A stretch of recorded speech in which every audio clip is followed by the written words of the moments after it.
Okay, very good. Welcome to today's talk. So the question is now, when was the Torah given to the children of Israel? Anybody have an idea?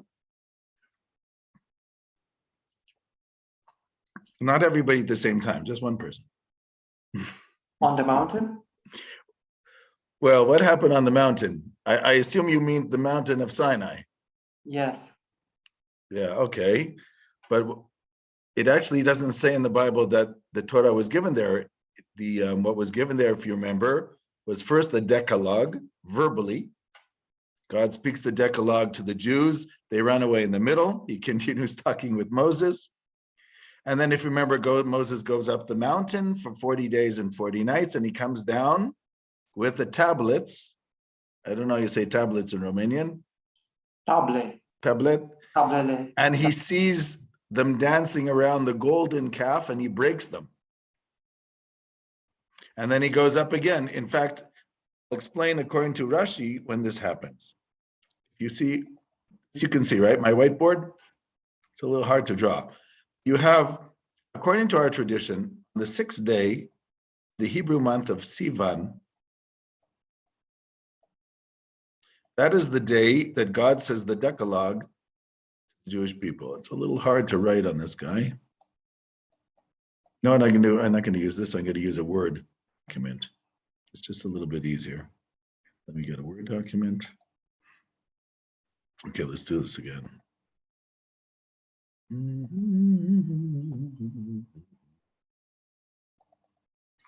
Okay, so let's do this again. Has to go from left to right. Doesn't want to. Oh well. Okay, so on the 6th day of the Hebrew month of Sivan. No, it's still going from left to right, from right to left. One moment.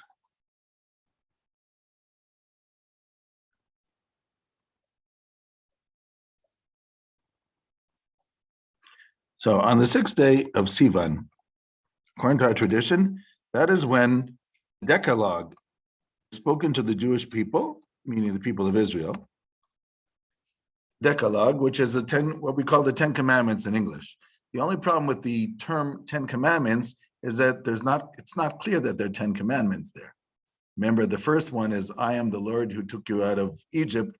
There's no commandment there. So it's an introduction. Hello, I am the, yeah. So, but anyhow, in English we say the 10 Commandments. In Hebrew we say Aseret Hadibrot, which means the Decalogue. Decalogue, right? The 10 utterances, Aseret Hadibrot. This, according to our tradition, was on the 6th day of Sivan. That's why we have a holiday that we call the giving of the Torah. Does anybody know what that holiday is?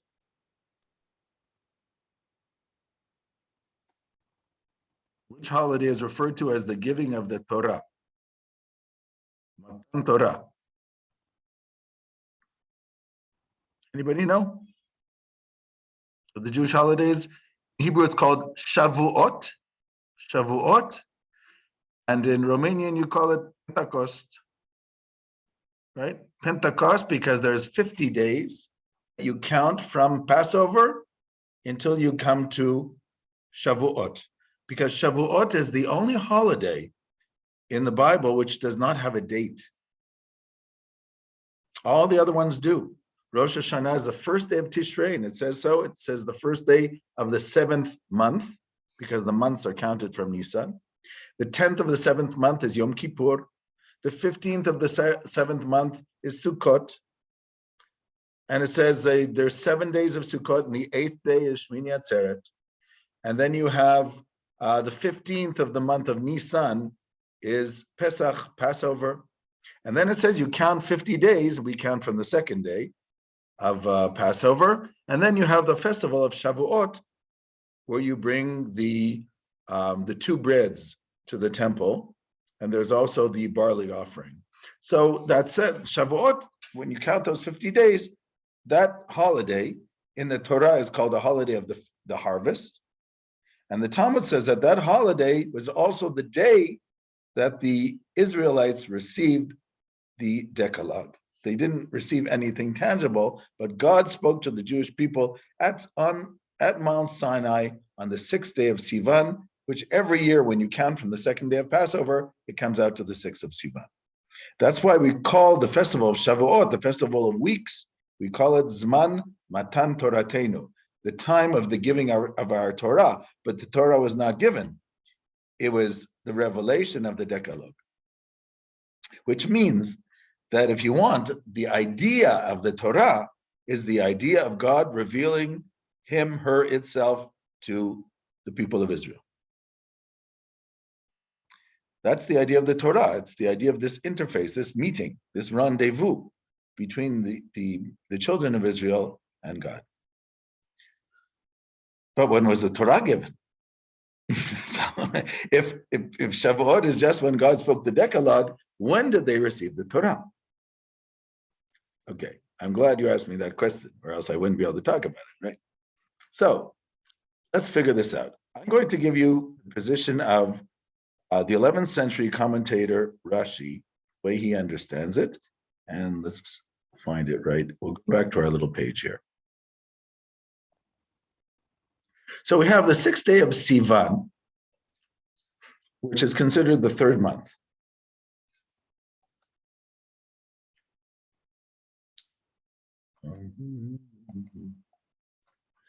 So Moses goes up the mountain for 40 days and 40 nights. And he comes down 40 days later on the 17th day of Tammuz, of the Hebrew month of Tammuz. And he comes down and he sees that the people of Israel are worshiping the golden calf, and he breaks the tablets.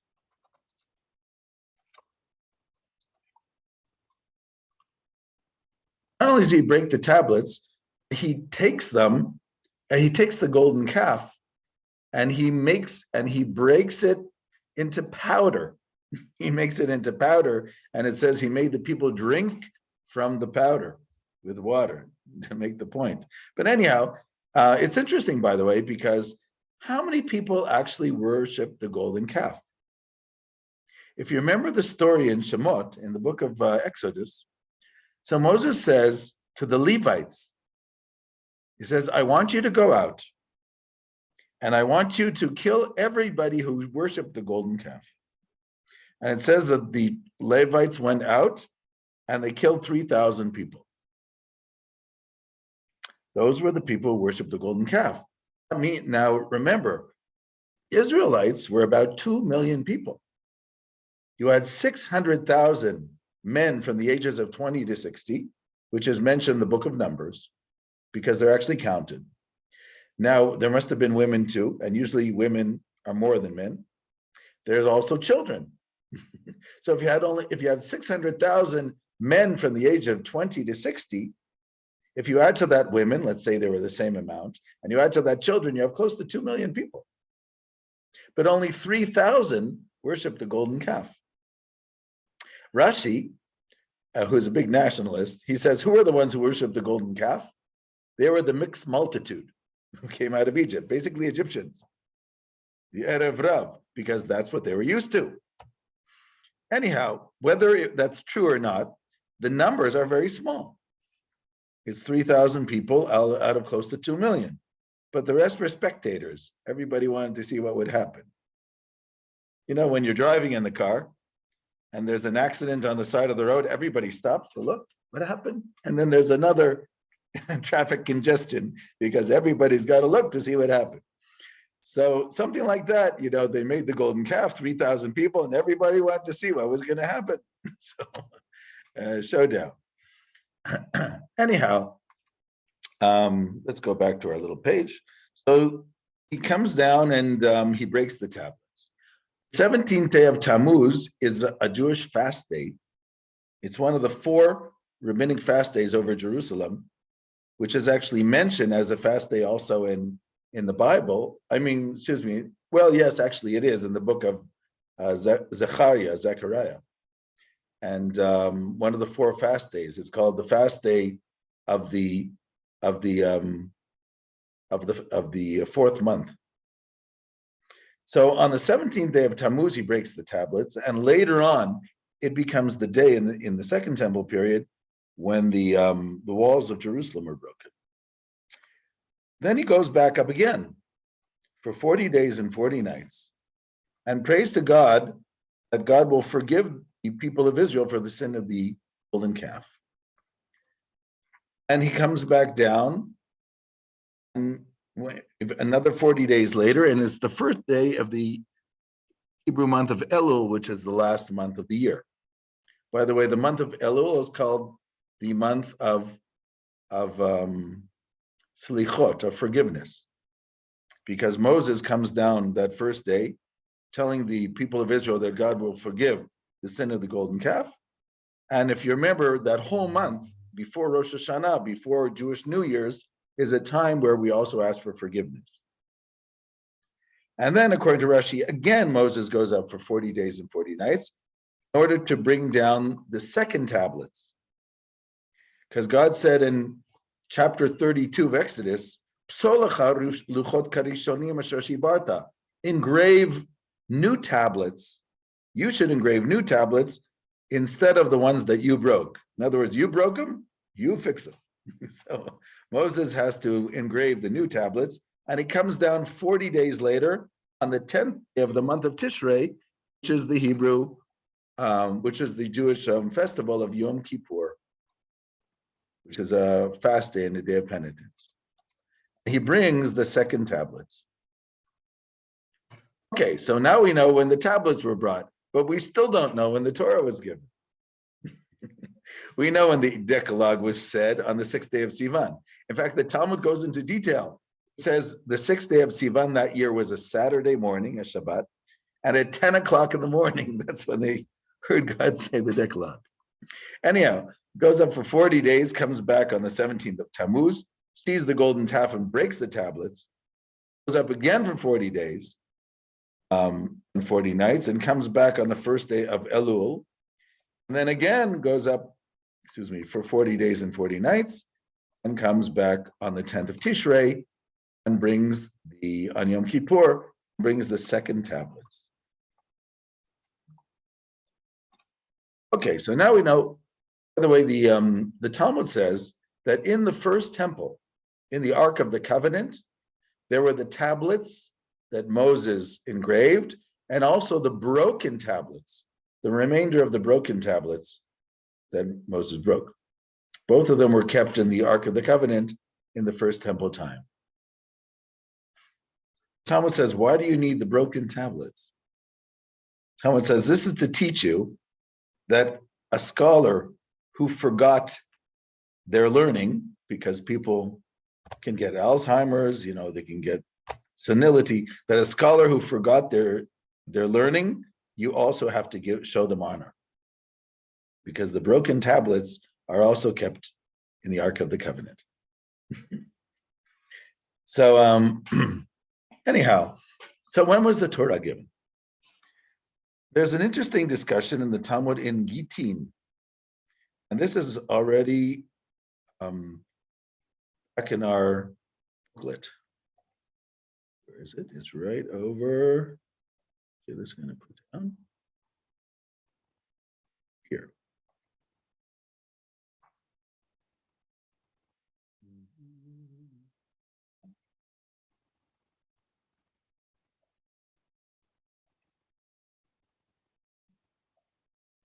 Okay.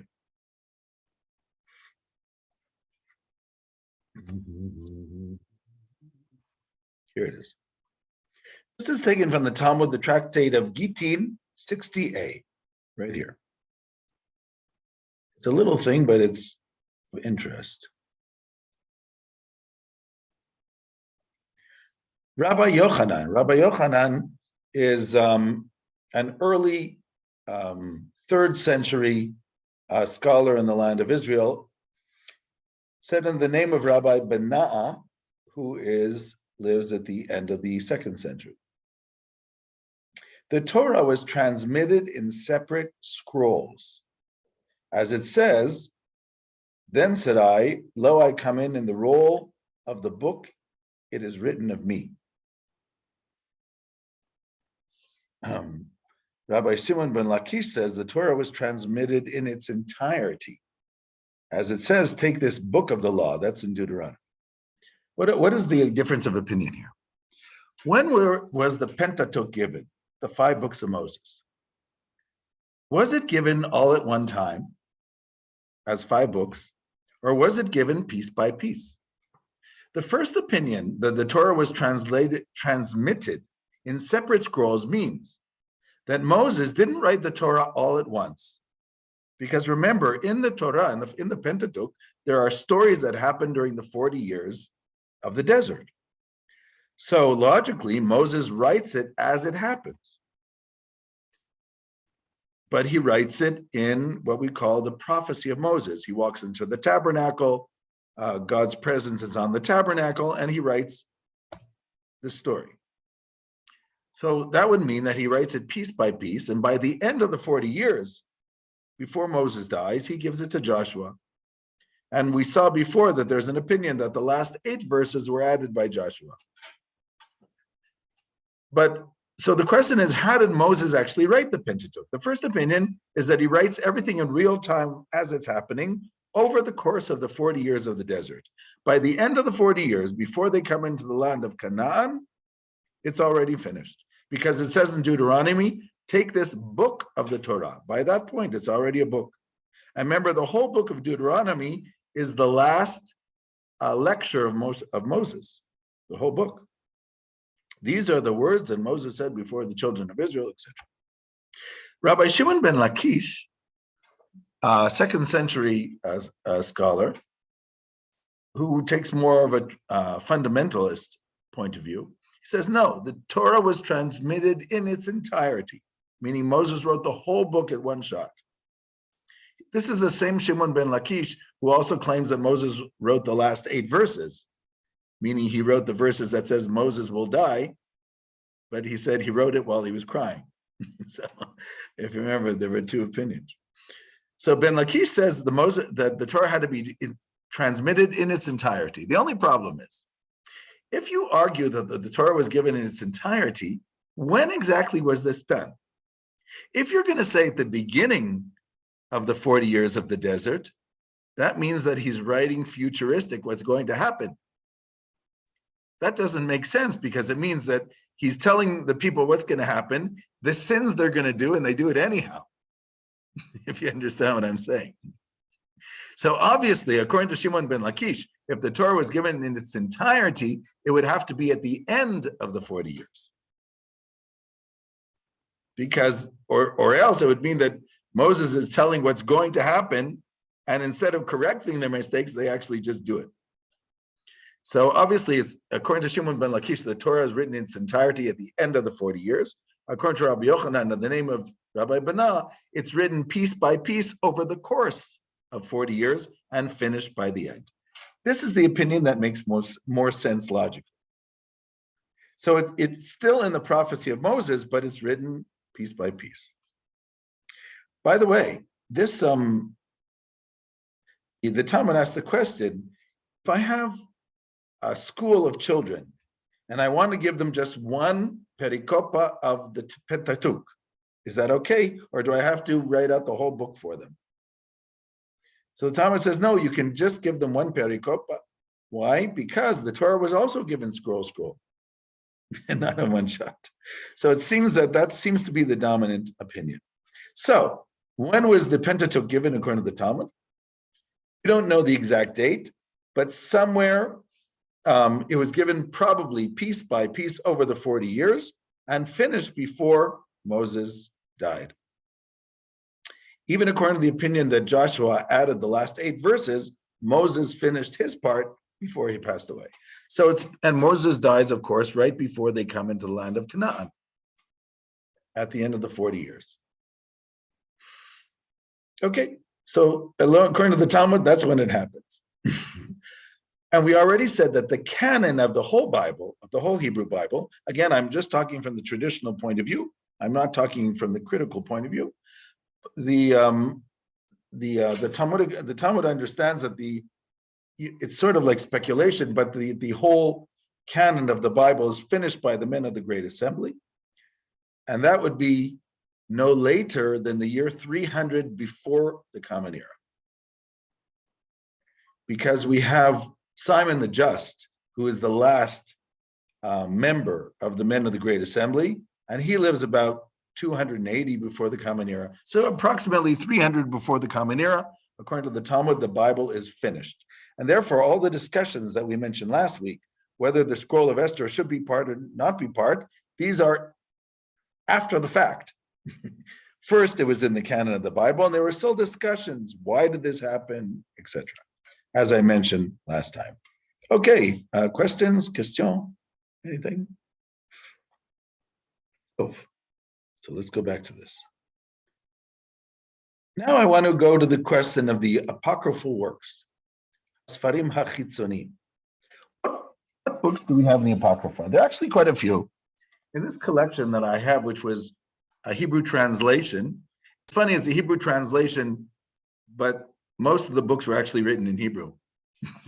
But since the Jews didn't keep the apocryphal works because they did not consider them holy text, sacred text, so they were actually lost to our tradition, but they were kept by the church, especially since some of these books were considered holy enough to be part of the collection of the New Testament collection, even if associated with the Old Testament. And some of them were just considered important books, so they were kept.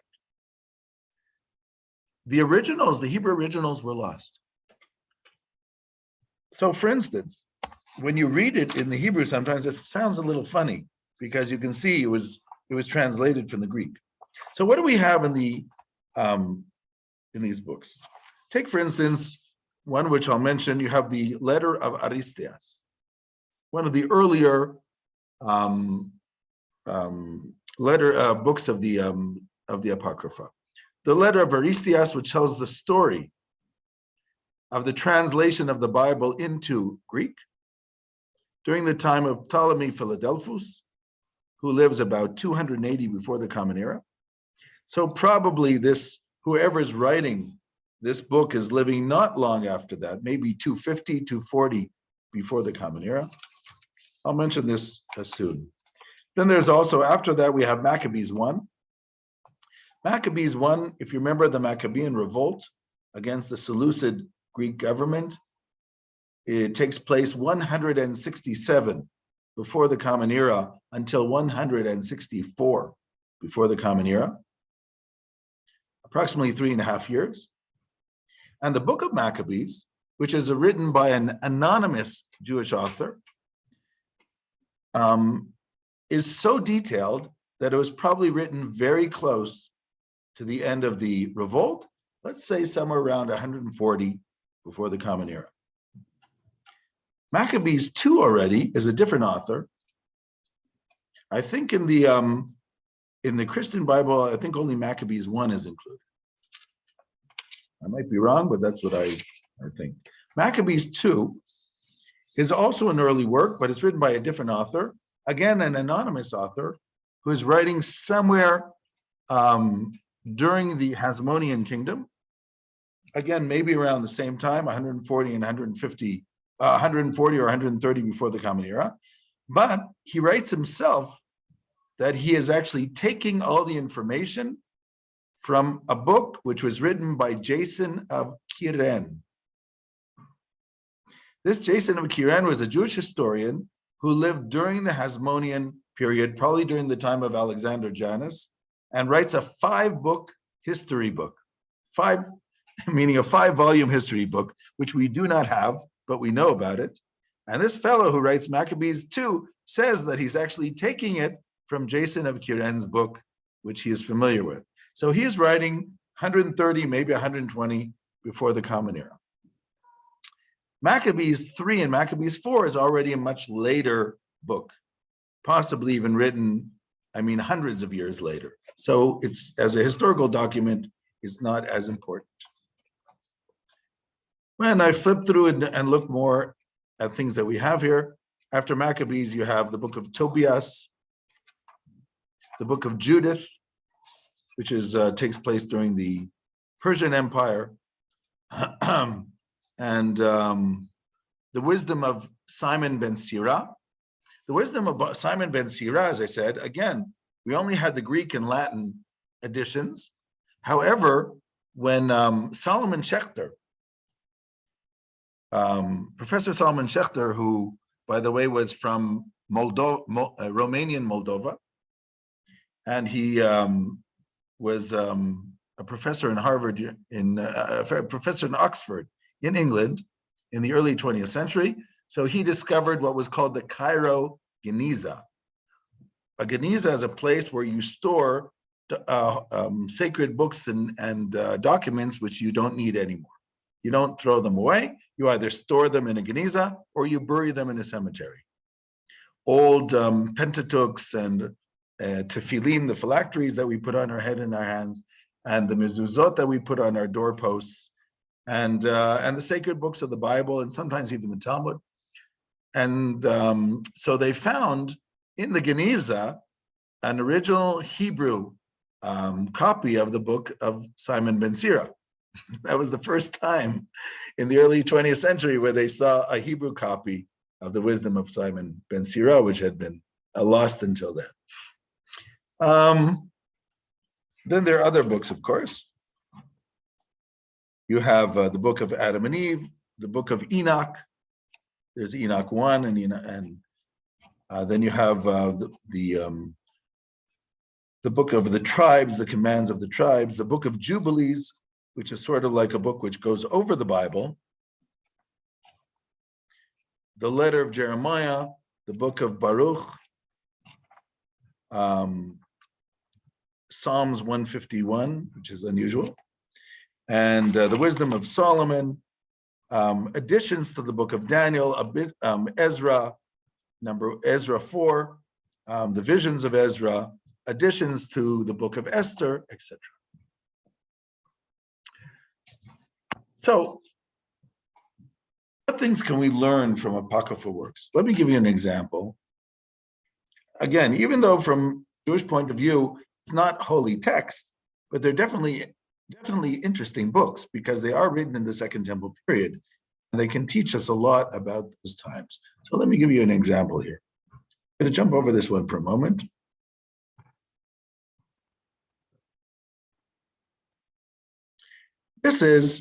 It's called the Additions to the Book of Esther. It's also part of the apocryphal works. Mordechai's dream we also find sometimes by itself. Do you remember what is unique about the Book of Esther in the Bible? Something very unique about the Book of Esther, the Scroll of Esther. Can anybody remember?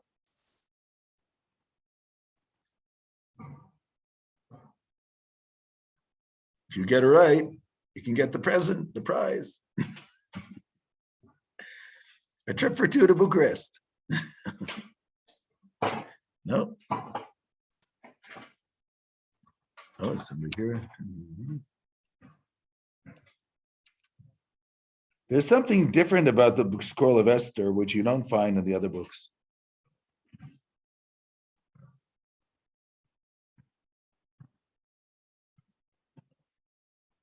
Why can't I find it? Oh, here. Anybody want to guess? Yes? No? Okay. God's name is not mentioned in the Scroll of Esther. Yes. God is not present, right? Well, I don't know if he's not present, but he's not mentioned. Oh, yeah, mentioned. Right. It's actually not the only book in the Hebrew Bible where God's name is not mentioned. Also in the Song of Songs. However, the Song of Songs was considered a metaphor. It is a song, meaning it's poetry. So it was understood as metaphor. So if it's metaphor, you don't have to have God's name. But why in the Book of Esther don't you have God's name? What's their problem? It's supposed to be a holy book. Why not mention God's name? Was this some communist work that made its way into the Hebrew Bible? And even places where it would seem logical that God's name should be, it's not. In chapter 4, when Mordechai wants to relay a message to Esther, who's in the palace, and he tells them that Haman made a decree signed by the king that all the Jews were going to be destroyed on the 13th day of the month of Adar. And he says, and if you think that you can hide in the palace and be saved at this time, you should realize that salvation shall come to the Jewish people from another place, and you and your father's house will be destroyed. So he says, salvation shall come to the Jewish people from another place. What is another place? Why not just say from God? Why does it bother you to say that? Isn't this the Bible? I mean, even in the Bible, you have difficulties with this. Okay, so the question is why? And I'm sure this bothered a lot of people. We have a lot of interesting interpretations on this. You know, by the way, in Hebrew, Megillat Esther, which means the scroll of Esther, is also a slightly play on words. If you look at the Hebrew, Megillah, which means a scroll, also comes from the Hebrew word legalot, which means to reveal. And Esther, which was her name, if you look at it from Hebrew, comes from the word lahastir, which means to hide. So Megillat Esther becomes to reveal that which is hidden. What is hidden in Megillat Esther? God's name. There's a lot to say about this. It's also the first book describing Jews in the diaspora, where God hides his face and no prophecy. Anyhow, obviously for the Jews in the Second Temple period, this was a problem. This book is too secular for our Bible. It's a no-no. You have to get rid of it. But you can't get rid of a book when it's in the Bible. So you have to improve. Improve. You know, there was, when the Jews came to the United States from Eastern Europe, from the 1880s, came to Ellis Island, tens of thousands of people every year until the United States closed their doors to Jewish immigration in 1930. So Yiddish was the most popular language. And there were many Yiddish newspapers in New York City, daily Yiddish newspapers, because it was a popular language. You had already 2.5 million Jews living in that city, which was at the time at least a quarter of the city. And today it's less than a quarter. But, and so Yiddish was a very popular language among Jews, and also was used in the arts. There was a Yiddish theater. Of course, you have a Yiddish theater in Bucharest too, but there was a Yiddish theater, and there were many of the Yiddish theaters. So there was one Yiddish theater producer who produced Shakespeare in Yiddish. He wanted to do Hamlet in Yiddish. So under it, he wrote, when they advertised it, it said, translated and improved upon by. Okay. Anyhow, so same thing. Somebody in the Second Temple wanted to improve upon the Book of Esther and correct the flaws that they saw in the book. And I'll show you exactly how this happens. Oh, 1 second.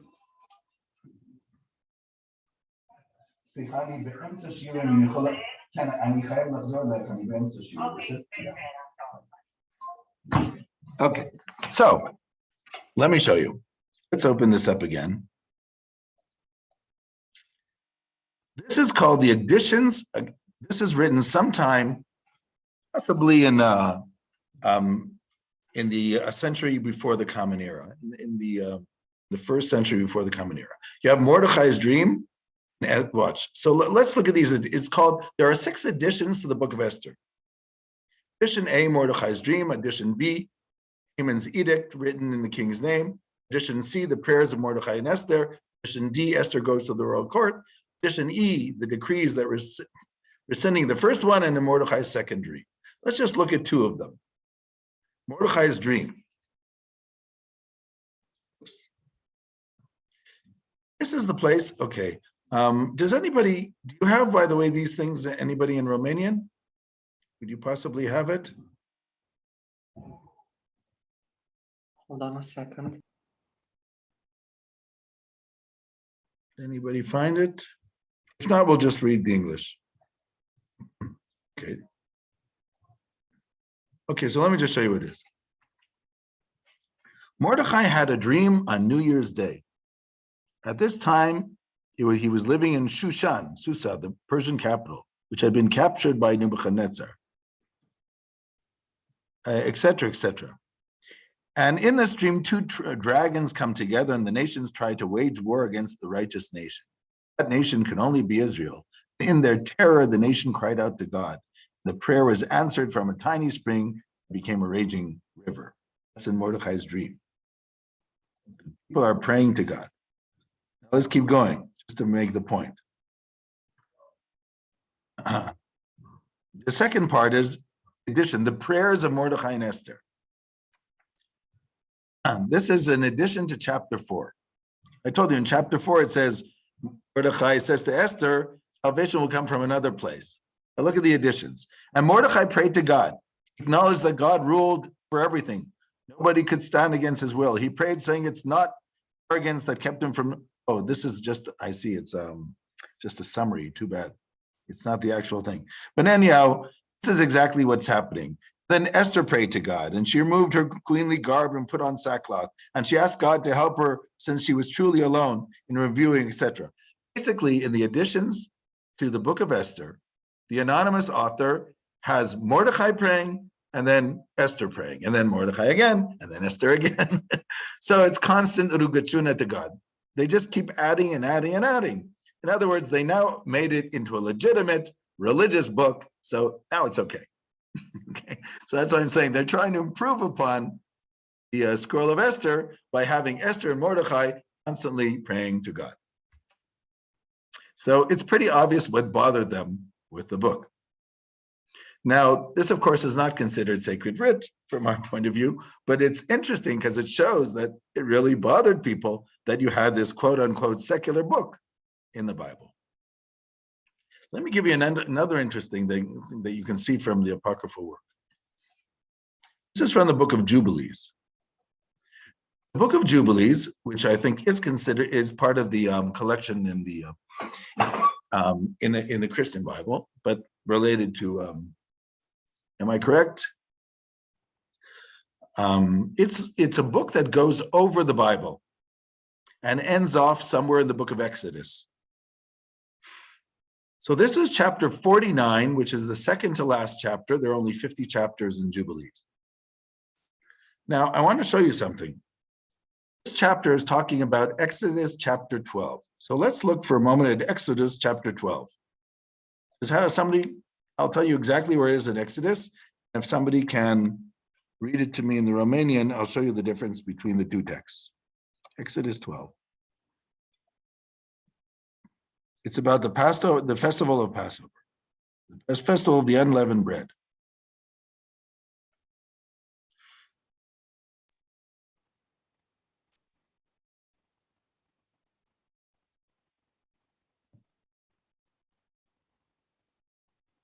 Okay, does somebody want to read the Da, am găsit acum. Just a second. Yes, chapter 12. Chapter 12 of Exodus. And let's start from... Is about Passover. Yes, start from the third verse. The community of it. Let's read from 3 until... moment, let me just see how far.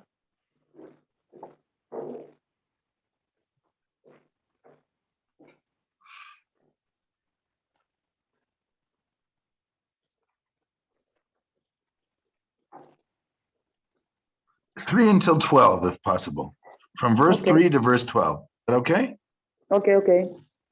Vorbiți întregii adunări a lui Israel și spuneți-i, în ziua a 10-a acestei luni, fiecare om să ia un miel de fiecare familie, un miel de fiecare casă.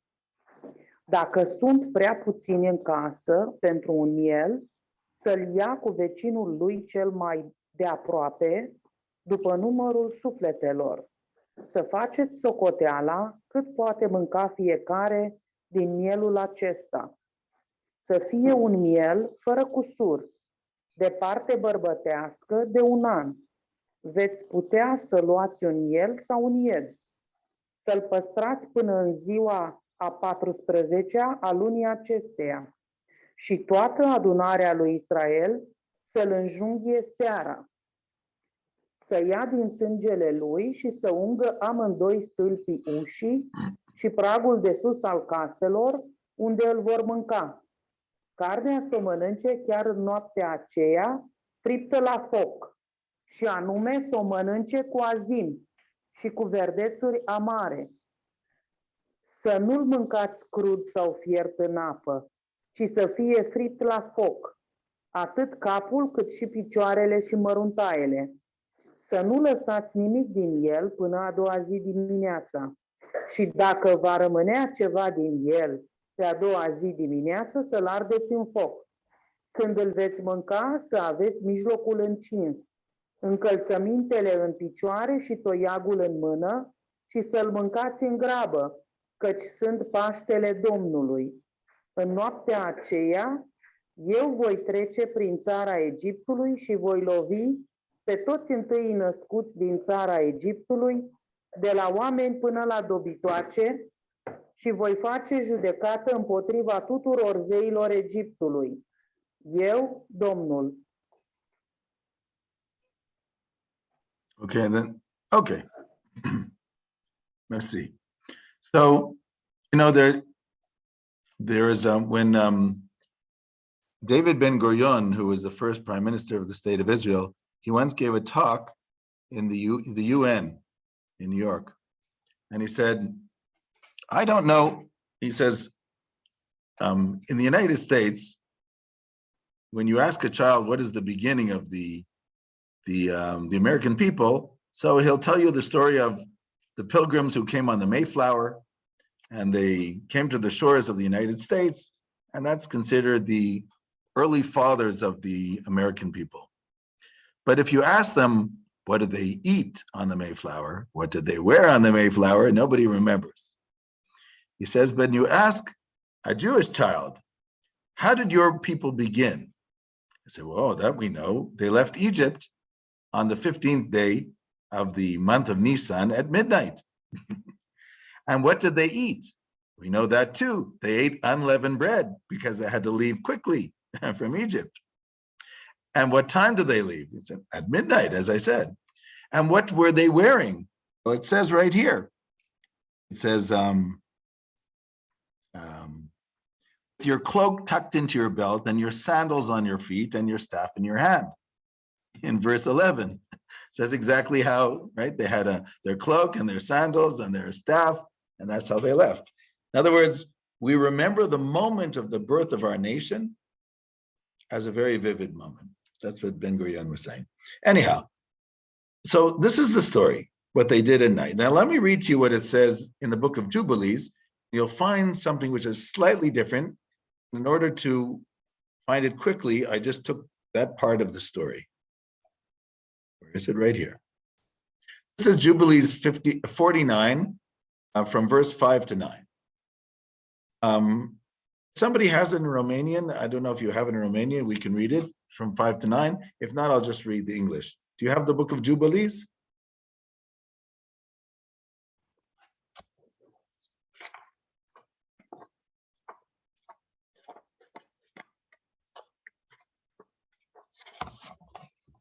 It's Jubilees 49.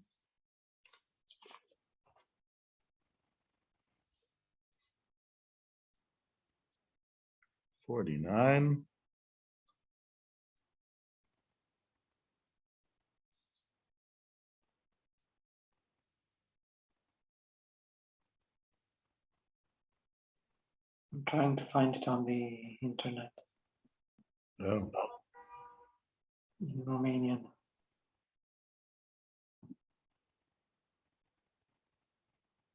Okay, I'll just read this one part. It tells the whole story. I'll just say it quickly.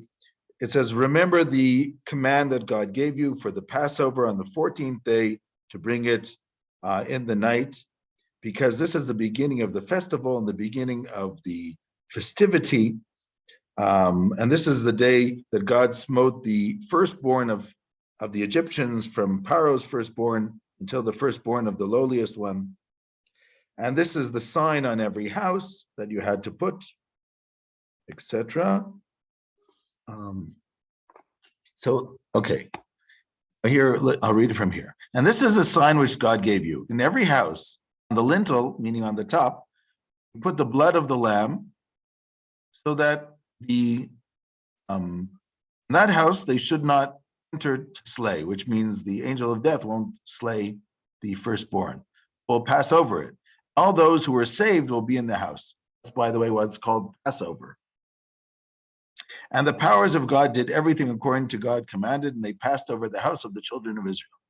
And the plague did not come upon them to destroy them from amongst them any soul, either cattle or man or dog. The plague was very grievous in Egypt, and there was no house in Egypt, there was not one person dead, weeping and lamentation. This is also mentioned in Exodus.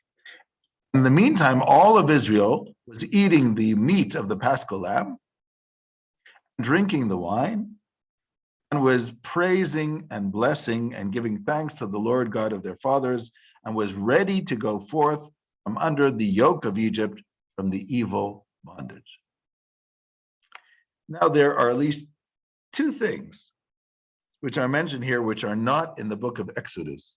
Can anybody discover them? What are the two things that are mentioned here, which is not mentioned in the book of Exodus?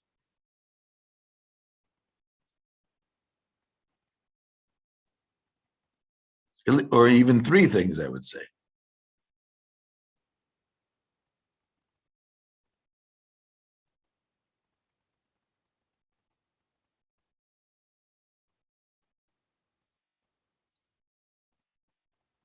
Okay, maybe it's difficult because I'm assuming you know Exodus very well, and you. So. Anybody guess?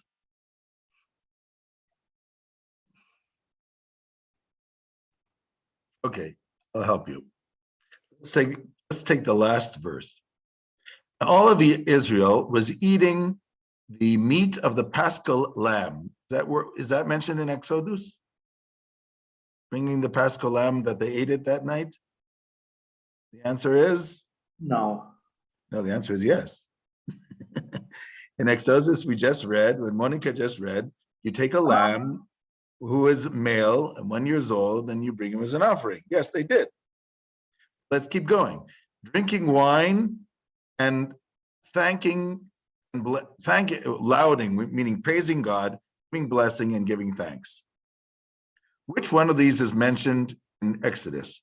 Drinking wine, giving praise, giving blessing, giving thanks to God.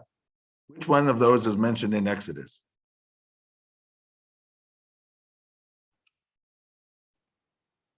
The answer is none. It does not say in Exodus that they drank wine. It does not say that they gave praise. It doesn't say that they made blessings, and it doesn't say they gave thanks. Maybe they did, but it doesn't say. So where does the fellow from the Jubilees, from the Book of Jubilees, get this idea? Has anybody gone to a Passover Seder, which is done by Jews every year on the night of Passover? Has anybody ever attended? A Passover Seder. It's the meal of Passover night. Anybody here have seen it? Okay, that's the difference. So when you go to a Passover Seder, we don't eat the Paschal lamb because that was only done in the temple. But we eat unleavened bread, and we drink 4 cups of wine, which represent the 4 stages of leaving Egypt. And we make many blessings, and we give praise. My point is that the person writing the Book of Jubilees, who's probably writing somewhere around, probably at the end of the Hasmonean dynasty, he has been to the temple.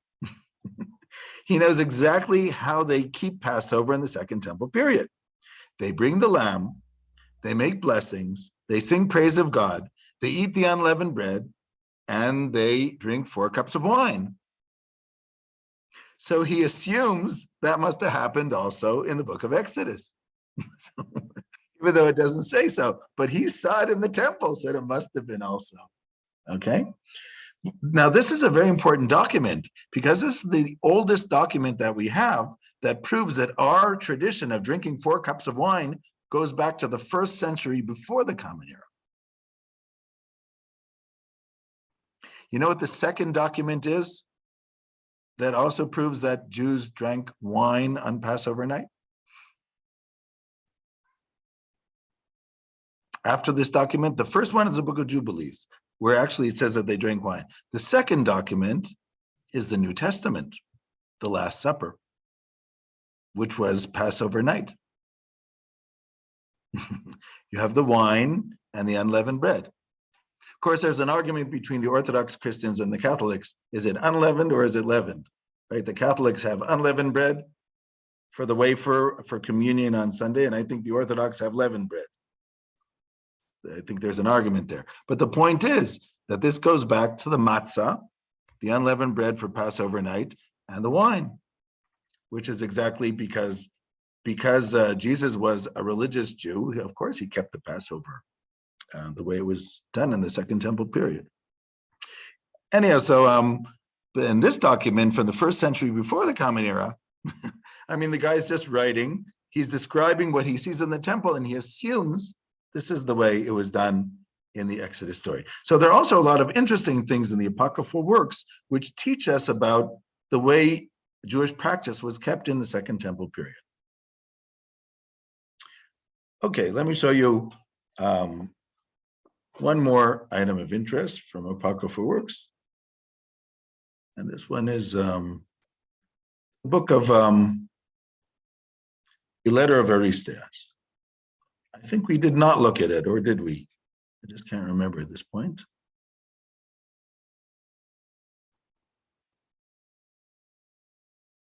The Letter of Aristias, which is one of the earliest, as I said, books of the Apocrypha,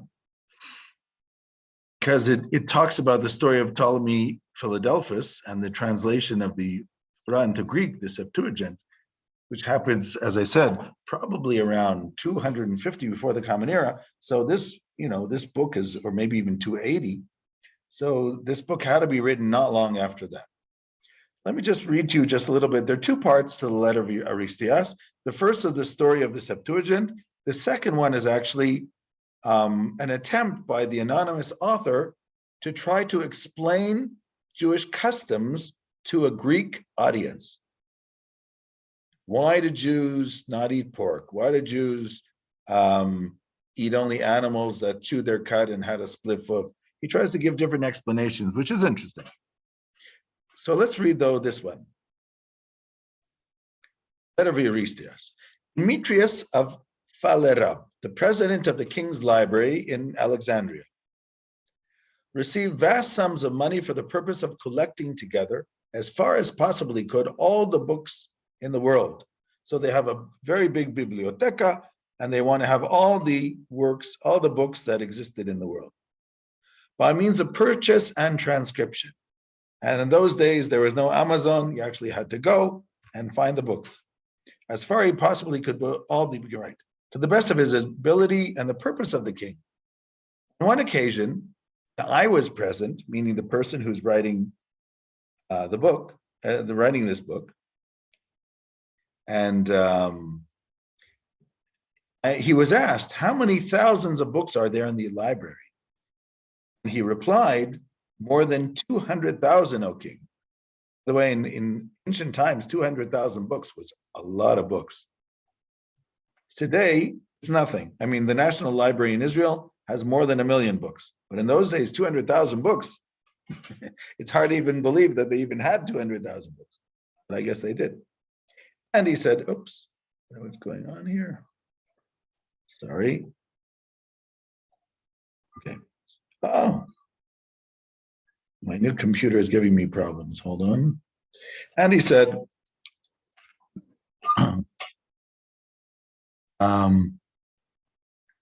I shall endeavor in the immediate future to gather together all the remainder so that you will have 500,000 books, 500,000. So then the king said, what is preventing you from doing this? Everything which is necessary is at your disposal. So Demetrius answered, well, you need to be translated. There are some books which need to be translated because in the country of the Jews, they have a peculiar alphabet and they speak a peculiar dialect. They're supposed to use a Syriac tongue. This is not the case. Their language is very different.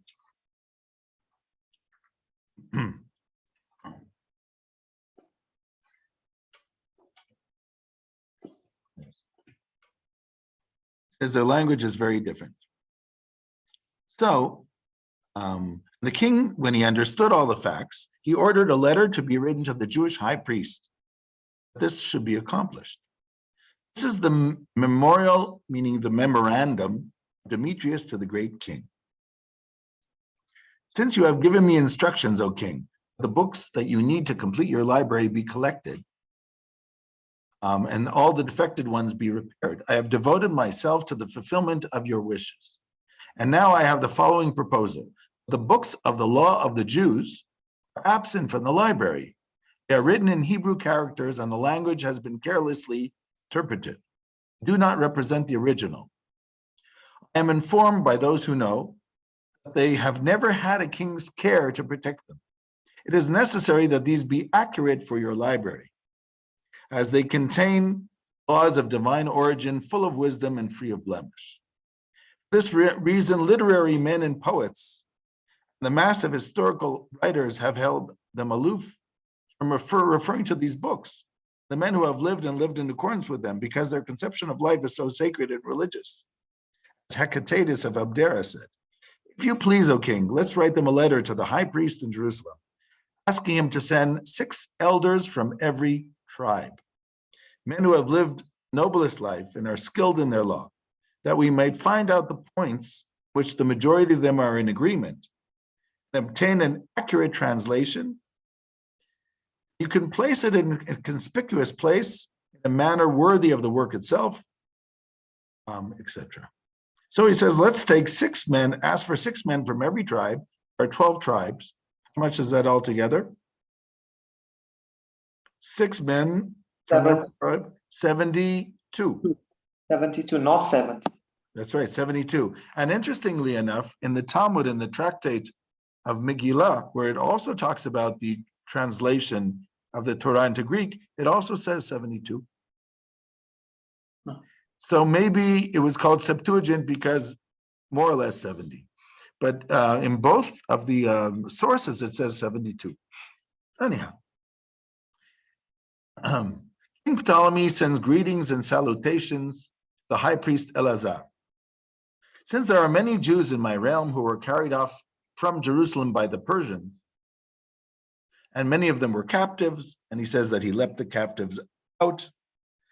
I ascended the throne, and I'm very kind towards them, towards all my subjects, particularly ones who are citizens of yours. And he says, I let captives go free, etc., etc. In other words, he's trying to say how nice he is to the Jews who live in his country. And I have determined that the law should be translated from the Hebrew tongue, which is amongst you, into the Greek language. These books may be added to my royal books in the library. It will be a kindness on your part and a regard for my zeal if you will select 6 elders from every tribe, men of noble life and skilled in the law, interpret it, that in questions of dispute they'll be able to discover the verdict which the majority agree. I hope to win great renown from the accomplishment of this work. I have sent Andreas, the chief of my bodyguards, and Aristias, and who I hold in high esteem, to lay the matter before you. And the following were the elders. I'm jumping again, because it's just a lot to read. These were the elders of each tribe: Joseph, Ezekiel, Zechariah, John, etc., etc. So, see, there were 72 in all, such was the answer. So this is the story of the translation of the Septuagint. Why do we not have the translation of Septuagint among the Jews? Why was it kept only by the church fathers in Greek and in Latin?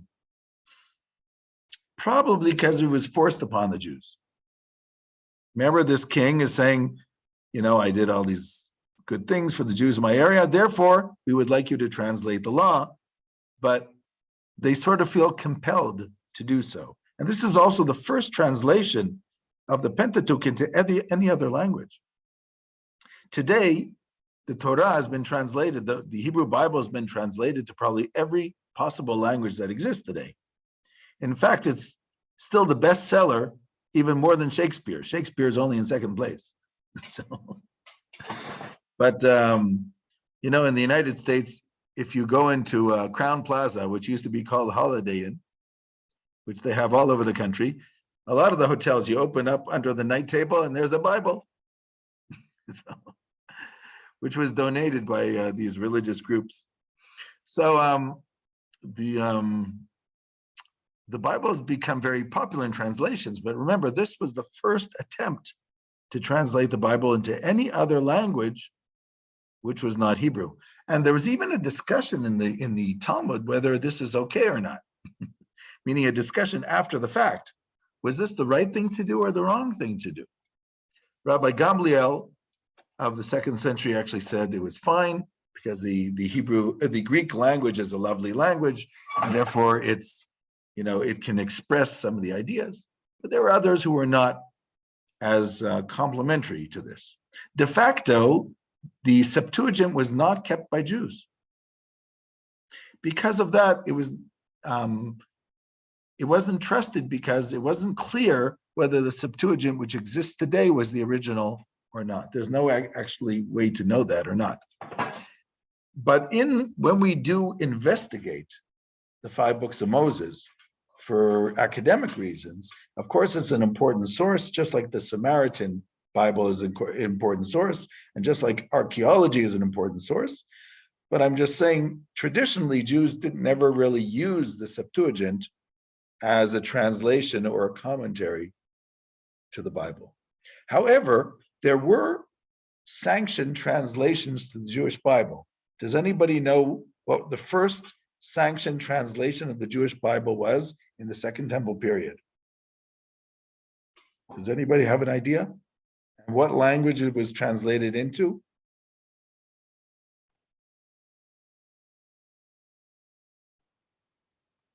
You can guess.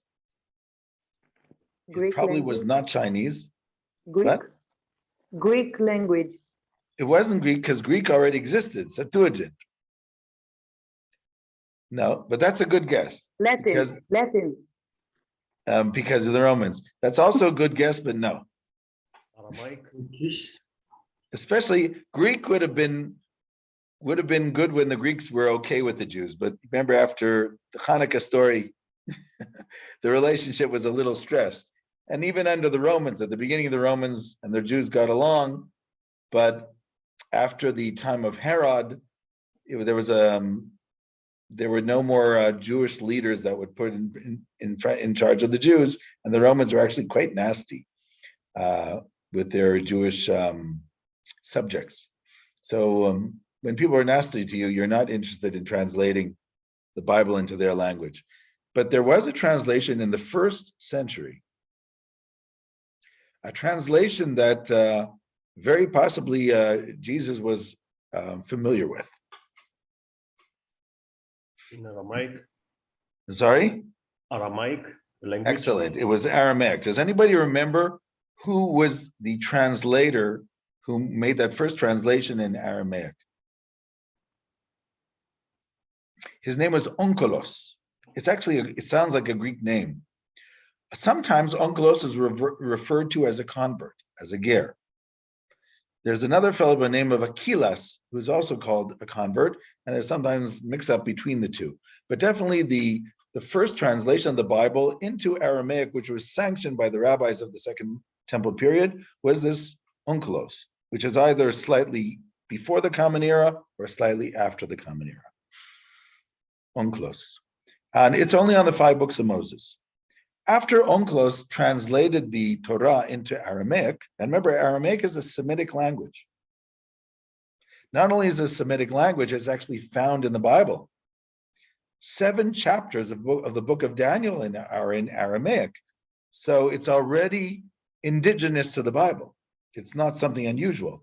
Also in the book of Genesis, there are 2 words in Aramaic. When Laban catches up to Jacob, when Jacob leaves Laban's house with his wives and his children, after 22 years of working for him, and Lavan catches up with him on the mountain of the mountains of Gilad, So they make a pact, and it says,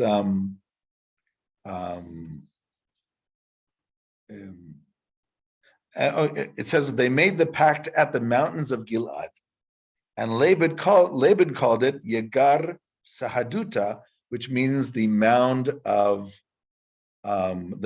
testimony, and Jacob called it Gal Eid, which is the same thing but in Hebrew. So you have two words in Aramaic in the book of Genesis. You also have a verse in Aramaic in the book of Jeremiah, chapter 10, when he is talking to the Babylonians. So, as I said, Aramaic is found in the Hebrew Bible, and I said in the book of Daniel for sure, who's living during the Babylonian exile, there is 7 chapters in Aramaic. So having a translation of the 5 books of Moses into Aramaic, which is a Semitic language from the Middle East, and was a language that Jews spoke in Babylonia. So this was something which was not unusual. And it was sanctioned. It was actually used in synagogues in Babylonia on the Sabbath, because Jews knew Aramaic more than they knew Hebrew by that point, after the destruction of the Second Temple. And so the way they would read the Torah, first they would read a verse in Hebrew, and then somebody would translate it into Aramaic, another verse in Hebrew, another verse in Aramaic. Today, the Yemenite Jews keep up this custom. Somebody reads a verse in Hebrew, and a child translates it into Aramaic. So that custom is still kept in many of the Yemenite synagogues, and they call it tarjum. Tarjum, Hebrew targum, which means to translate. So after Unclos, there is another translation of the Bible into Aramaic, but this time the prophets and the hagiographa. This is the translation of Jonathan ben Uziel, which is Jonathan ben Uziel lives in the 2nd century of the Common Era, Jonathan ben Uziel.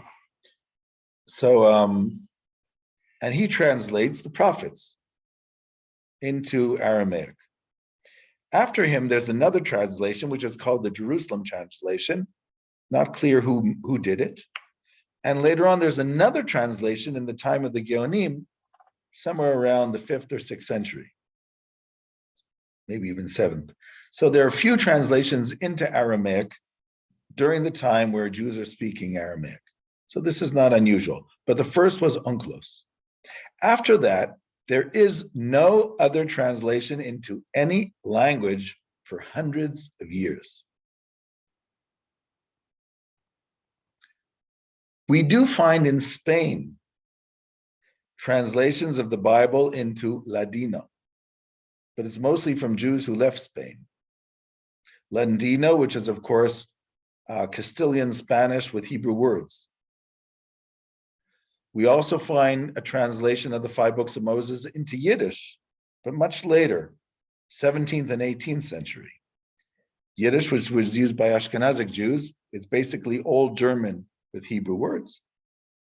But only, and most of the translations of the Old Testament into other languages were done by the church.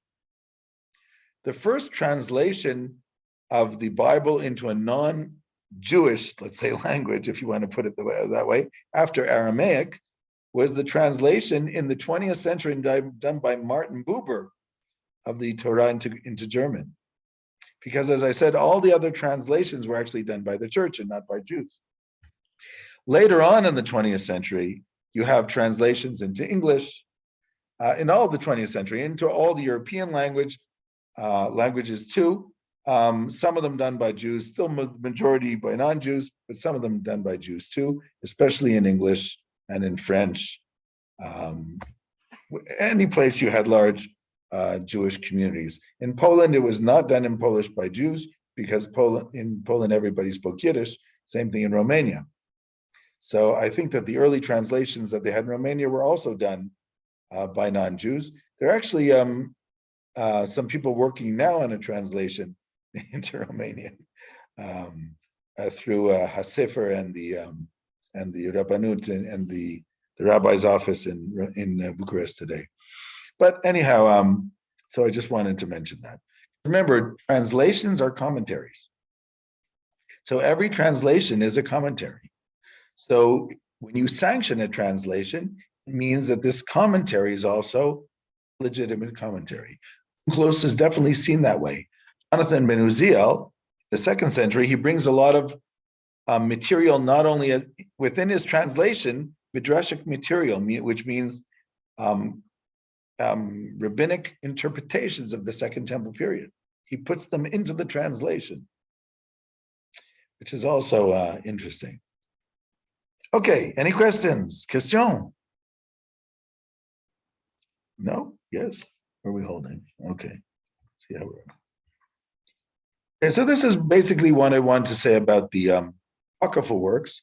They're not considered sacred text, and therefore they're not part of the Hebrew Bible, but they're important texts. Why are they not sacred texts? We said last time. Number one, the canon of the Hebrew Bible is finished by the year 300 before the Common Era, and therefore all these books are written later. So as I said, they missed the train. But secondly, they're also not considered sacred texts, which means they're not considered works that were written under Ruach HaKodesh, divine inspiration. But that doesn't mean they're not important books.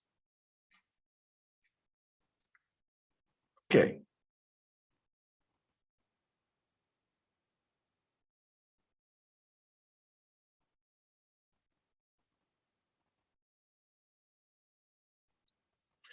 If there are no questions, I'd like to read with you parts of the Book of Ruth, just to get the feeling for a biblical text.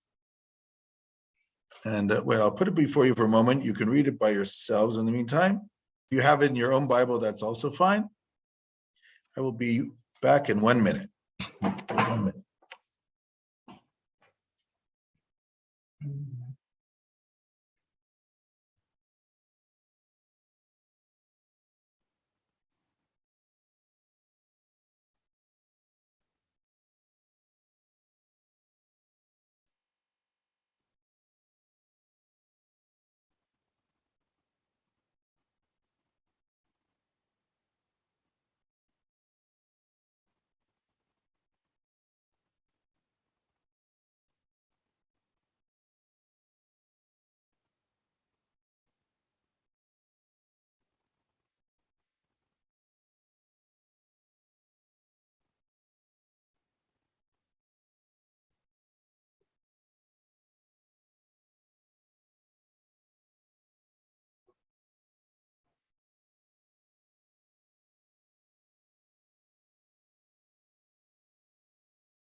Okay.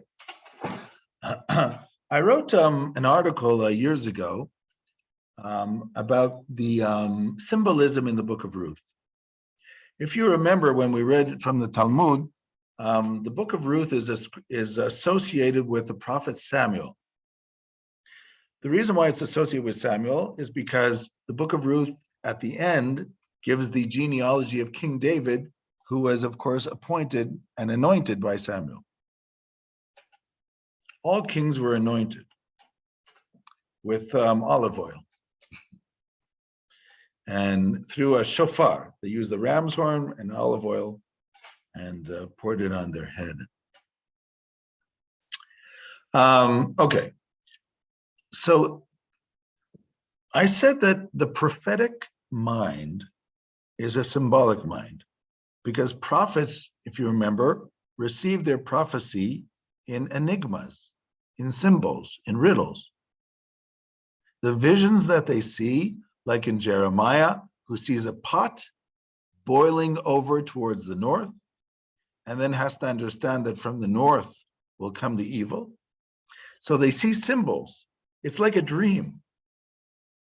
And the symbols mean things in the dream. In general, when you have a dream, what you see will be symbolic. If you meet somebody in a dream, they might say something to you, but they'll say it in a symbolic way. For some reason, that's the way our mind works. The primitive mind doesn't use regular logic. It uses intuition. And it's just a different way of giving information over. And the prophets, when they receive their revelations, they receive it in these symbolic intuitions, which is another reason why they might have to say, like this did God say. Because they have the interpretations they get are through symbols, which they understand, but they have to now translate it to the people in regular sentences. So when even when a prophet like Samuel writes a book, which is not a regular book of prophecy, it's in the hagiographa, which means it was written under divine inspiration, but it's not a book of prophecy. It's still full of symbolism because the prophets get used to using symbols. And when you get used to something, you do it all the time. So this is something they do. It reminds me, they interviewed once a comedian who had a famous program when I was a child in North America. And he played a character who was like a spy. It was called Get Smart. He played a character which was a spy, and the spy did all these like comedy things, but in the end, he always got the bad guy. And so the actor who they interviewed, Don Adams, he said he was so into the personality of this image of this person from the television show that he started acting like that in his life too. Like everything, he would make jokes, whatever. You know, when you get used to something, it becomes part of you. The analogy here, what I'm saying is that prophets they prepare themselves all the time to understand symbols. They start seeing life in a symbolic way of view. And therefore, even the books that they write are very, very symbolic. So I will give you some examples of this, okay? Who would like to read? Somebody new would like to read? O să citesc eu, da? Okay, please. Okay, let's read, let's say the first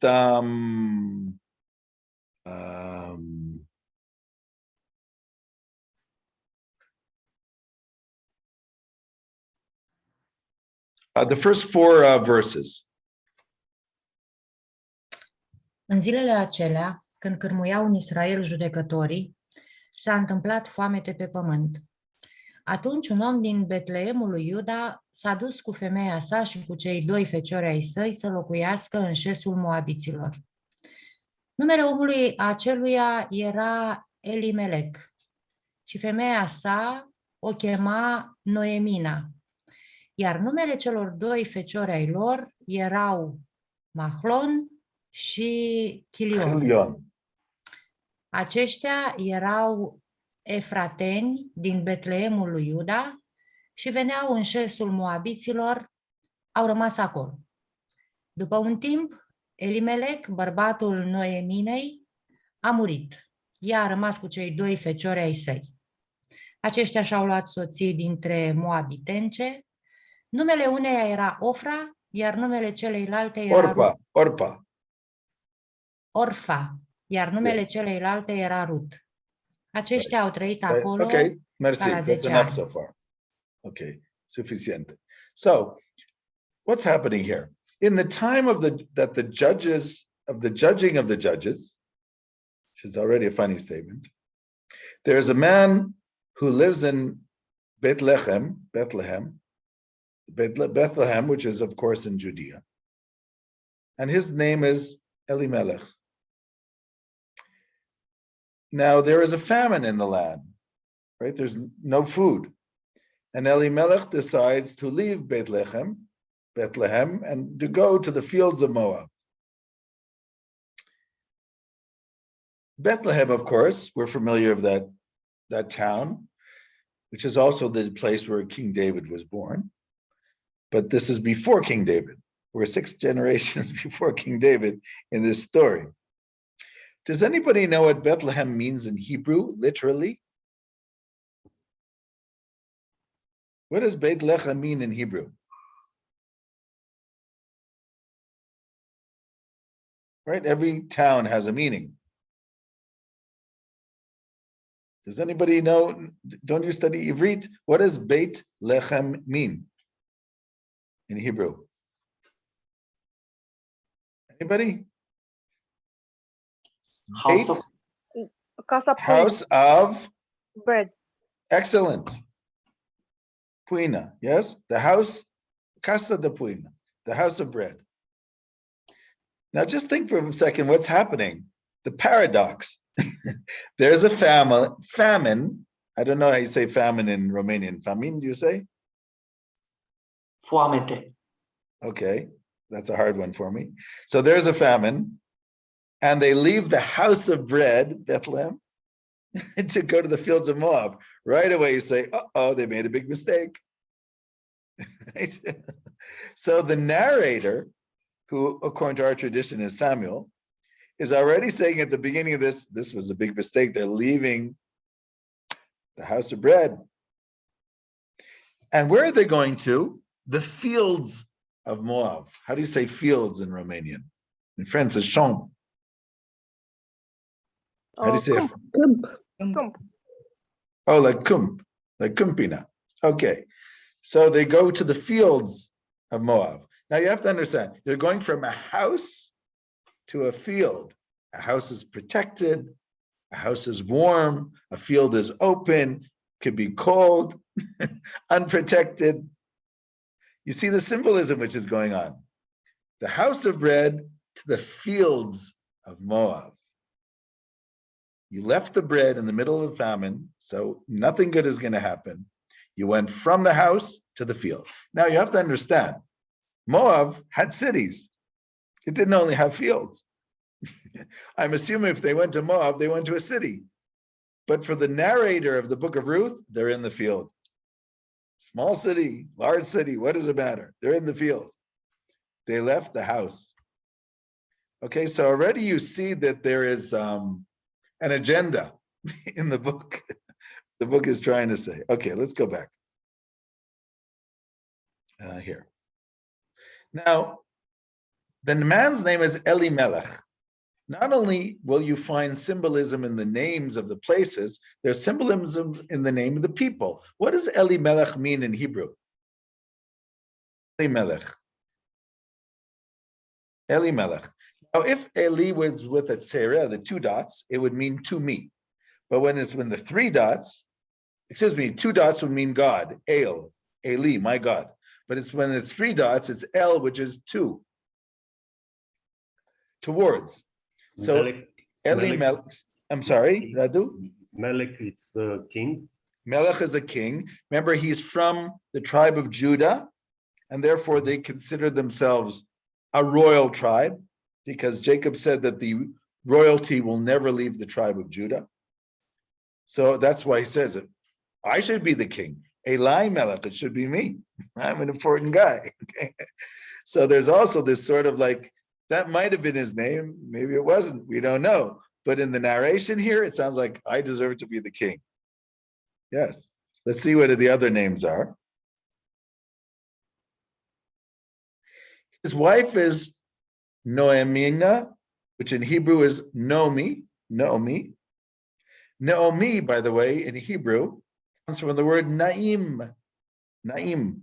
You have a Hebrew name aside from Naomi, also have Naima. Naim means pleasant. She is a pleasant woman. Okay. If you remember, when she comes back to Bethlehem in chapter 2, in the end of chapter 1, in chapter 2, she says, don't call me Naomi, which means pleasant, call me bitter, because my life was very bitter. So she herself plays on the meaning of her name in chapter 2. So, his name is Elimelech, somebody who feels that he should be the king. Her name is Naomi. they have two sons, Machlon and Chilion. Now, okay, some parents have an interesting sense of humor and give their sons terrible names. That happens sometimes. But I mean, this really is the cream of the cake. Machlon and Chilion. Now, if you know in Hebrew, Machlon, what does that mean? What Hebrew word can you think of from Machlon? Infirmity? Machala, excellent. Machala, which means disease. Can you imagine you calling your son disease? That's has to be a parent with a black sense of humor. And then the second one is Chilion, from the Hebrew word klaya, which means devastation. Now, who would call their children disease and devastation? Unless the narration is playing with their names. The Midrash says that wasn't their real names. This is one of the few places that you find the Midrash actually saying, this is not the real names. So what was their real names? I'll show you. Let's open up. You know what? I'll open it up in my Bible and you'll find it.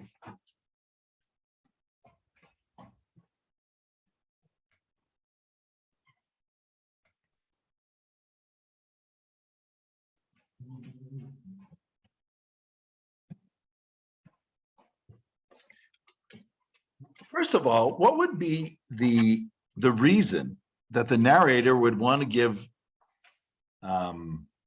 bad names to Machlon and Chilion?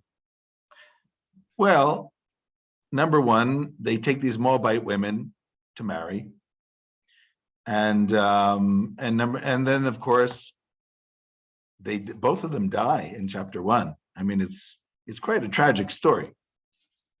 Even though that the women are actually very nice people, and Ruth actually converts to Judaism. But I'm just saying the narrator doesn't like Elimelech, who also dies, doesn't like Machlon, doesn't like Chilion. So let me show you that their names, why the Midrash says that was not their real names.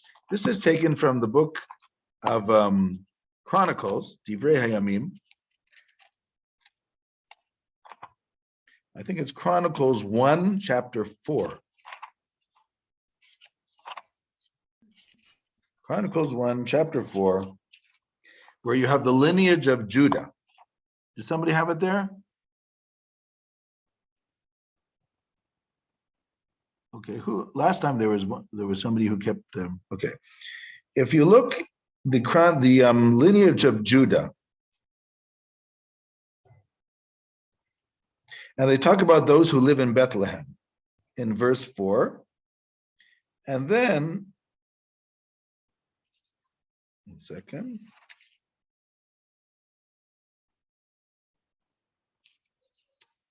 Why does it always take me so long to find it? Hold on. I can never remember the verse.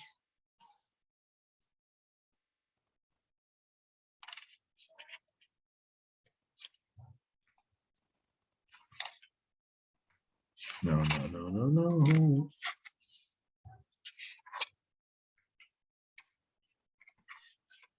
Oh, here it is. Okay, look at verse 21 and 22. Who would like to, who has it? 21 and 22. It's Chronicles chapter 4, 21 and 22. It's called the children of Shelah, the son of Judah. Fiul lui Shelah, fiul lui Iuda. Yeah, There. Shelah, yeah, please. 21, first 21. And then 22 or just 21? And then 22, yeah. Okay. Fiul lui Shelah, fiul lui Iuda. Tatălui Leca, Laeda, tatălui Mareșa, și familiile casei lucrătorilor de pânză din casa lui Așbea. Okay, so the first word, so we're talking about the family of Shelah, which is the son of Judah. Now continue. Și Ioachim și oamenii lui Cozeba și Ioas și Saraf, care au stăpânit asupra Moabului, și Așubi Lehem. Aceste lucruri sunt străvechi. So this is interesting. And there's somebody whose name is Yochim, and the people of Kozeva. And then you have two fellows, one whose name is Yoash. Yoash, by the way, means God is my fire. Saraf also means the fire. The angels are sometimes referred to in Isaiah as Saraf. So these two guys, Yoash and Saraf, who married Moabites, and came back to Bethlehem. It's not clear. Of course, in our story, the women came back, not the men. And this is a very old story. Okay, so it says there were some guys whose name was Yoash and Saraf who married in Moab, and they came back to Bethlehem, and the story is an old one. So the Midrash says this is referring to Machlon and Chilion, and that was their real names, Yoash and Saraf. Yoash, God is my fire, and Saraf, an angel. That makes more sense. Not that they were disease and devastation, but Samuel is calling them disease and devastation, and that doesn't bother him. Okay. He's playing around a little bit with the names and the narrative of the book, according to the Midrash. And I think it makes a lot of sense, because who would call their children such a name? Okay, let's keep going. After that was in verse 2. Then in verse 3, the story becomes very tragic. Elimelech dies. Barbatul Noemini, Noemi's husband. Of course, we already knew that Elimelech was Noemi's husband. It just said that in the previous verse. Why does it say it again? The Talmud says to tell you that when a man dies, the one who feels it the most is the wife, even more than the children. When you lose a lifetime partner. So, So it says, and Elimelech dies, Naomi's husband. And then in verse 4, it says that these sons married Orpah and Ruth. Now, the person reading it said Ophrah, and by the way, there's an American a celebrity from television whose name is Oprah Winfrey.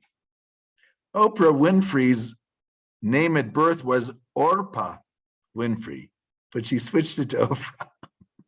But her actual name is Orpah, taken from the Book of Ruth. A lot of African Americans, Black Americans, like biblical names. It's very common. Okay, so right. So in verse 4, what does it say again? So they take Orpah and Ruth, and even these names are interesting because Orpah eventually is going to go back home, if you remember this story. And Oreph in Hebrew means the back of the neck, meaning she turns her back to her mother-in-law. So she's referred to as Orpah, which means the back of the neck. In verse 4 then, okay, let's read now from verse 5 until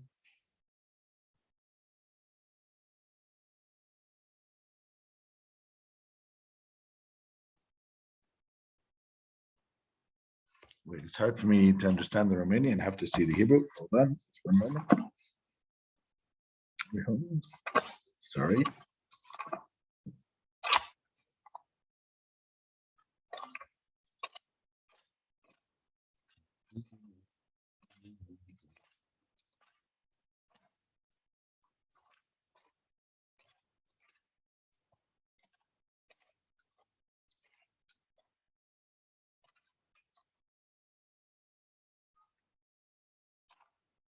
Okay, here it is.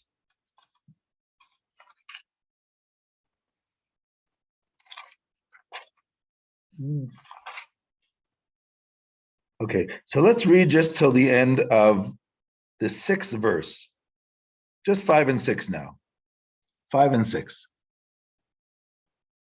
Okay? Can somebody read?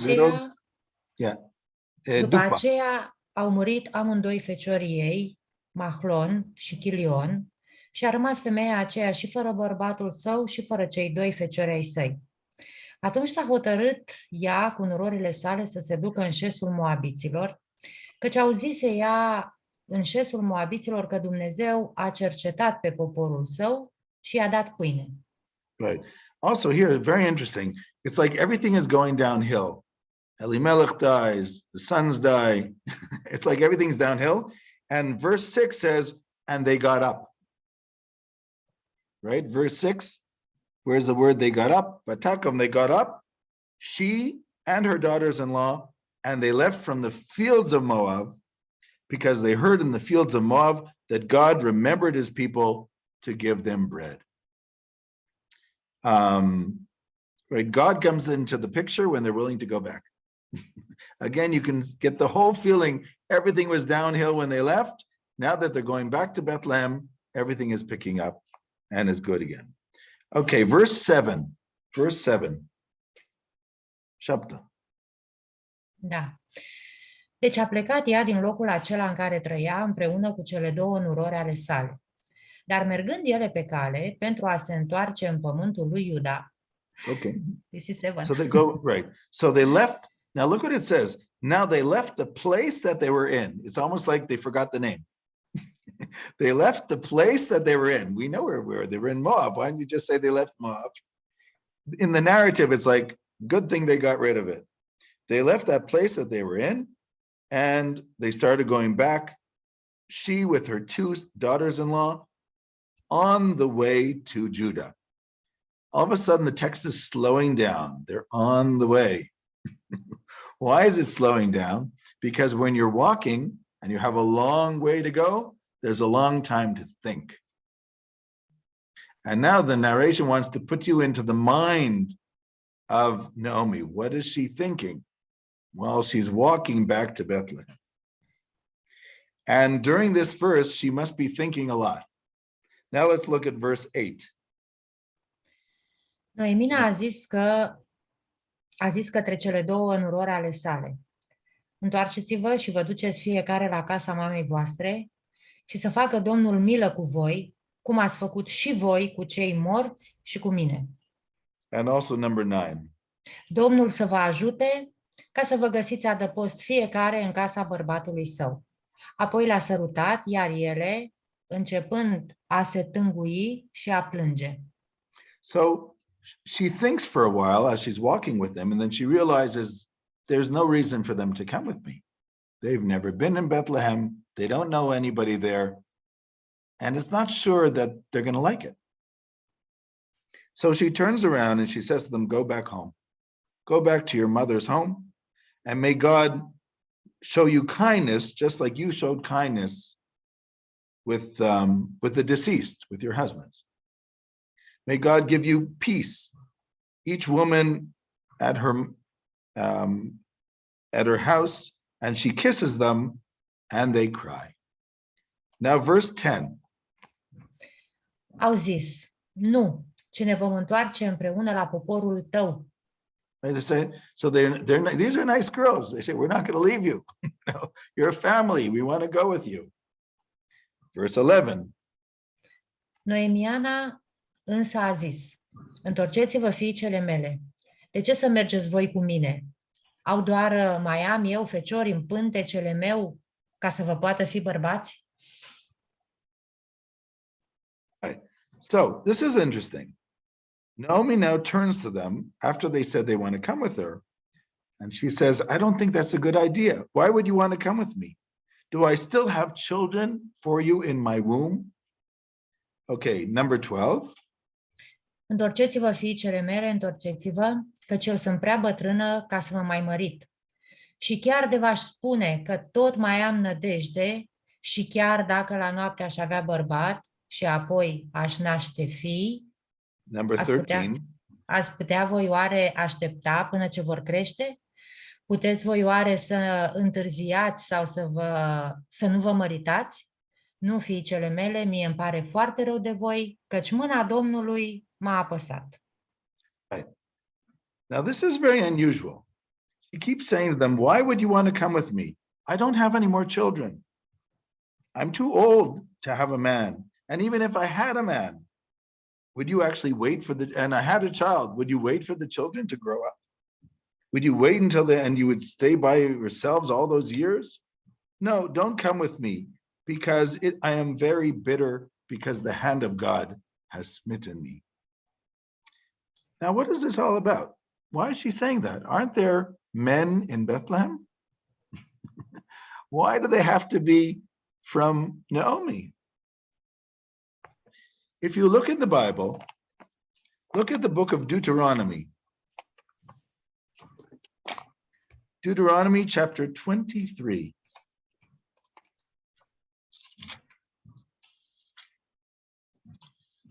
I can find it quickly.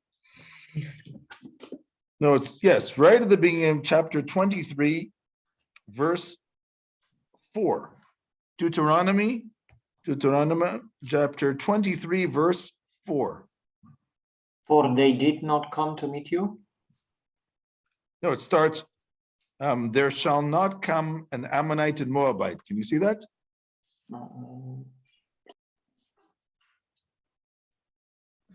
You're looking at verse 5, the verse right before that. În Vechiul Testament românesc e versul 3. It's verse 3, Ammonite and Moabite. Okay. In Romanian. Okay, so fine, verse 3. Amonitul și Moabitul să nu intre în adunarea Domnului, nici chiar a 10-a generație a lor să nu intre în adunarea Domnului pe vecie. Verse, the next one also. Pentru că nu v-au ieșit înainte cu pâine și apă pe drum la ieșirea voastră din Egipt și pentru că au adus împotriva ta pe Balaam, fiul lui Beor, din Petor, din Mesopotamia, ca să te blesteme. And the next verse. Yeah.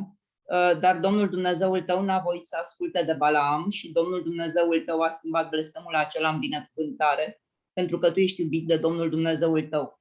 And one more. Să nu-ți pese nici de pacea lor, nici de bunăstarea lor, toată viața ta pe vecie. Să nu... Okay. Yeah. Shall I continue? No. Okay. It sounds pretty bad. Yeah.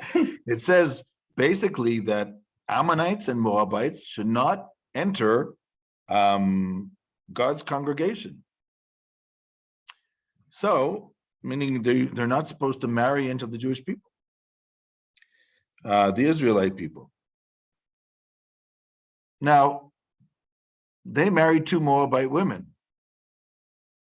Now, I want to explain something which is a delicate issue, and it's actually in the book of Ruth in chapter 3.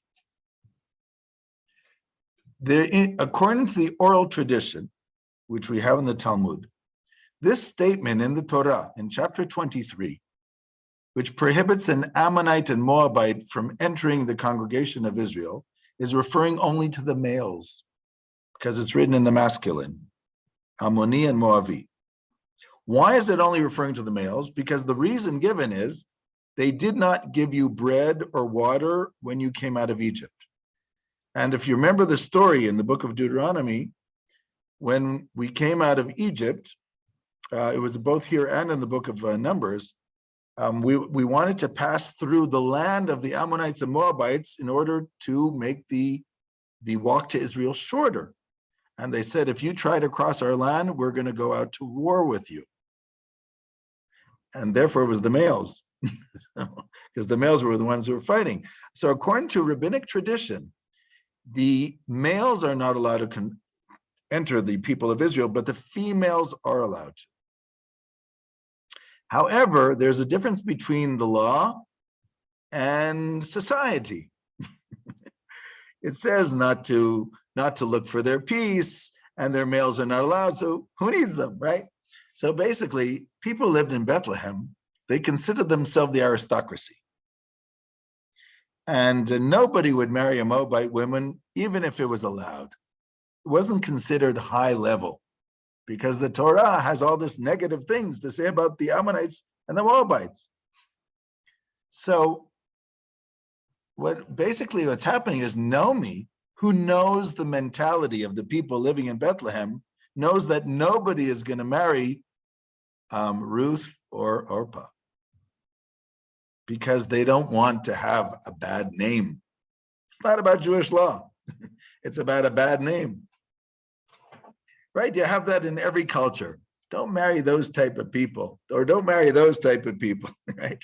So it turns out in Bethlehem, because the Torah said not to marry the males, nobody wanted to marry the females either.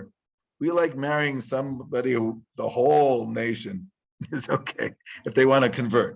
But if if the females from that nation where the males are no good, so that's how people are. So Naomi realizes this, but she's a little bit embarrassed to say that no man is going to marry you. So she starts with this whole thing, if I had children and if they would grow up, and they're thinking, what is she saying? And Orpah figures out what she's saying. Read the next verse. Orpah figures exactly out what she's saying. And if you read verse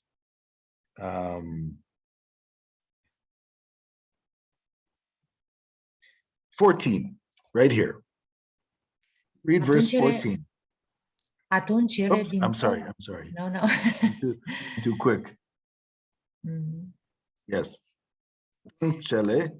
Atunci ele din nou și-au ridicat glasul și au început a plânge. Apoi Orfa și-a luat rămas bun de la soacra sa și s-a întors la poporul său, iar Ruth a rămas cu ea.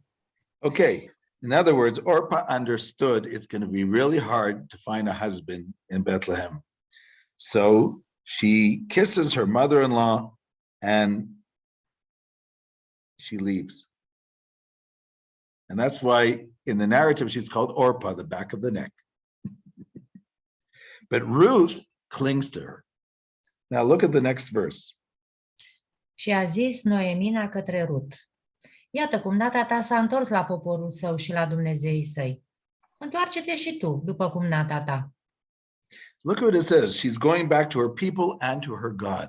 Naomi understands. You go back to your people, you're not going to believe in the one God anymore. You'll believe now in the God of Moab, which is called Bel. Verse 16. Iar Ruth a zis: Nu mă sili să te părăsesc și să mă duc de la tine, căci unde te vei duce tu, acolo voi merge și eu, și unde vei fi tu, voi trăi și eu. Poporul tău va fi poporul meu și Dumnezeul tău va fi Dumnezeul meu. 17. Unde vei muri tu, voi muri și eu și voi fi îngropată acolo. Orice îmi va face Domnul, numai moartea mă va despărți de tine. Ruth is considered, this story of Ruth is considered a paradigm of a convert to Judaism. And that's why it's very interesting how Ruth makes these affirmations of faith. Listen to what she says. She says, do not try to make me leave you. Wherever you go, I shall go. Wherever you sleep, I shall sleep. Your people is my people, and your God is my God. This affirmation of faith of Ruth was taken very seriously by Jewish law. And a potential convert who comes to join the Jewish people, they not only do they have to make this statement, your people is my people and your God is my God, but both things are asked. In other words, first you ask them the connection, how they see the Jewish people, and after that, you ask them what they think about the belief in the one God. And this is learned from Ruth. So Ruth basically understands that Jewish identity is based on two things. It's a peoplehood with a belief. It's not one without the other.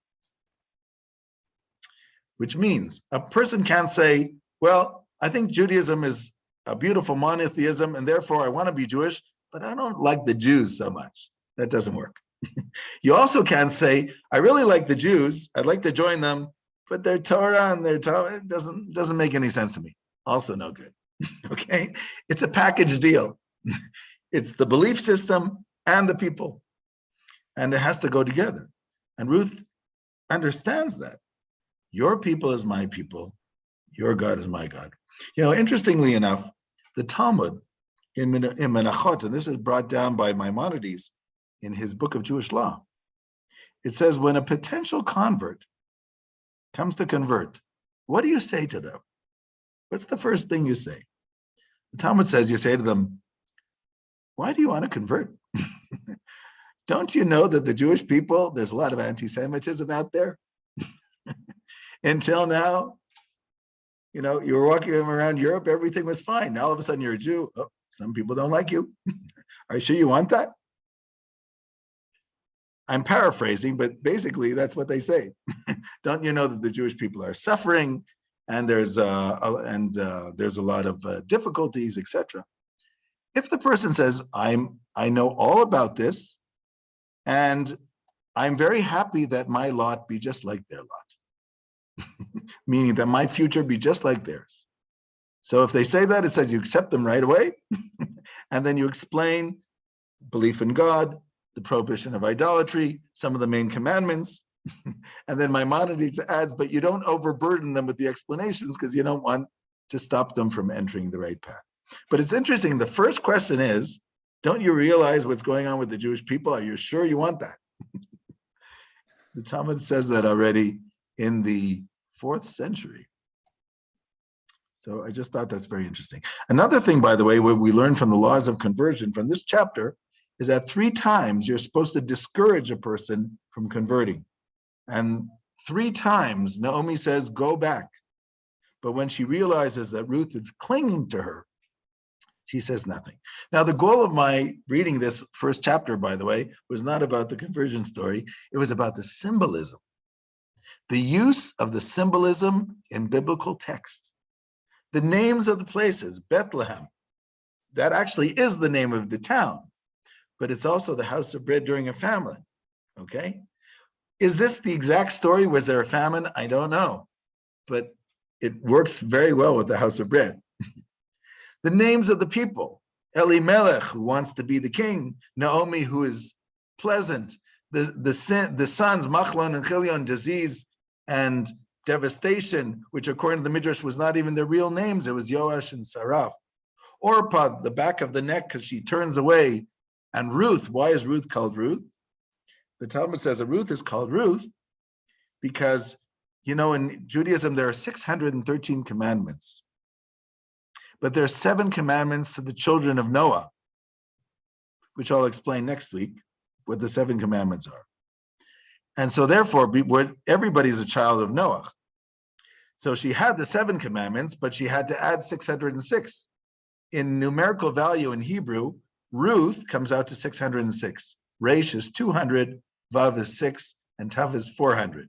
That's 606. So she took upon herself another 606 commandments. But that I'll mention next time. But my point of this discussion is to show you how much symbolism is found just in the first chapter of the book of Ruth, because the prophetic writers, and in this case it really is a prophetic writer because it's Samuel, is so used to using the symbols that he uses it constantly in his writings.